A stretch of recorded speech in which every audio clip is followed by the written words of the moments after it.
All right, Captain Kirk is done. Obviously just did the black, pale yellow from Army Painter for the shirt.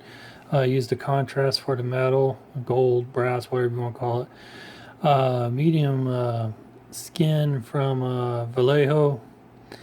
And did the base up, spray paint, whatever. Used a Tamiya clear on the boots because all of them have nice shiny boots and all that. So besides that, it was a pretty fun build. Had some issues around the arms, and the waist clearly did not fit with his torso here. Had to put it under some serious hot water and squeeze around the waist, and then throw it in cold to give it a form.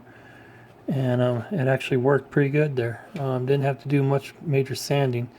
Right there was the big old gap. I tried to put filler in and filler in and filler in. I just said, you know what? It's going to be on my shelf, and you're not even going to see the back of that. So you're only going to see the front. So now I officially have all 4 of the characters done from the original Star Trek crew. I don't think they made a checkoff. Yeah, I don't think they did. This was a AMT 1991 kit, so that's vinyl. So alrighty, brief slideshow following, and comment below, let me know what you think, and all that good stuff. You guys take care. Bye.